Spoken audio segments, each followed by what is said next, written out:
ನಮಸ್ತೆ ಬನ್ನಿ ಕೂತ್ಕೊಂಬನ್ನಿ. Sir, micro finance ಇಂದ ಕಿರು ಸಾಲ ಮಾಡಿರೋ ಬಡವರು ಹಾಗೂ ಹೆಣ್ಮಕ್ಳು ತುಂಬಾ ಕಿರಿಕಿರಿ ಅನುಭವಿಸುತ್ತಿದ್ದಾರೆ.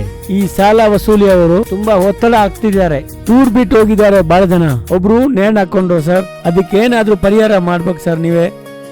ಹೌದಾ? ಹೌದು ಸರ್, ಹೌದು ಸರ್.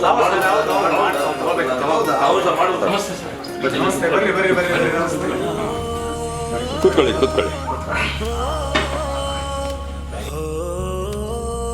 ಪಾಣಿಯವರೇ, ಸಾಹಿತಿಗಳೇ, ನೀವು ಈ ಸಂದರ್ಭದಲ್ಲಿ ಒಳ್ಳೆ ಸಮಯಕ್ಕೆ ಬಂದಿದ್ದೀರಿ. ನಮ್ಮ ಪಕ್ಷದ ಶಾಸಕರು ಎಲ್ಲರೂ ಸಹ ಈ ಕಿರುಸಾಲದ ಬಗ್ಗೆ ಒಂದು ಚರ್ಚೆ ಮಾಡ್ತಾ ಇದ್ವಿ.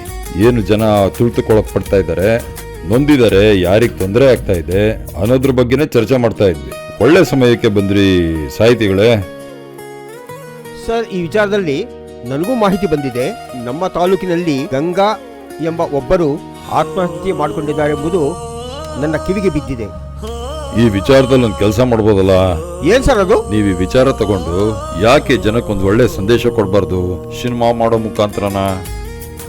ಆದ್ರೆ ಈಗ ಸರ್ ಸಿನಿಮಾಗೆ ಥಿಯೇಟರ್ಗೆ ಬರ್ತಾ ಇಲ್ಲ ಸರ್, ಜನನೇ ಬರ್ತಾ ಇಲ್ಲ. ವಿಷಯ ಇದೆಯಲ್ರಿ ಸಾಹಿತಿಗಳೇ, ಇದು ಒಂದು ಮಹಿಳೆಯರಿಗೆ ಸಂಬಂಧಪಟ್ಟಂತ ವಿಷಯ. ನೀವು ಈ ವಿಷಯ ತಗೊಂಡ್ರೆ ಖಂಡಿತ ಒಳ್ಳೆ ಪ್ರಚಲಿತರಾಗ್ತೀರಾ, ಒಳ್ಳೆ ಸುದ್ದಿ ಆಗ್ತತೆ, ಗೆದ್ದೇ ಗೆಲ್ತೀವಿ. ನಮ್ಮ ಮಹಿಳೆಯರೇನೆ ಗೆಲ್ಲಿಸ್ತಾರೆ ನೀವು. ನಮಗೂ ನಮ್ಮ ರಾಜ್ಯದ ಅಕ್ಕ ತಂಗಿಯರ ಬಗ್ಗೆ ನಂಬಿಕೆ ಇದೆ. ಈ ಸಿನಿಮಾ ನೋಡ್ತಾರೆ ಹಾಗೂ ಗೆಲ್ಲಿಸ್ತಾರೆ ಎಂಬ ನಂಬಿಕೆ ಇದೆ. ಆ ನಂಬಿಕೆಯಿಂದಲೇ ನೀವು ಹೇಳಿದ ಹಾಗೆ ಒಂದು ಸಿನಿಮಾ ಮಾಡ್ತೀನಿ. ನಿಮ್ಮ ಸಹಕಾರ ಇರಲಿ.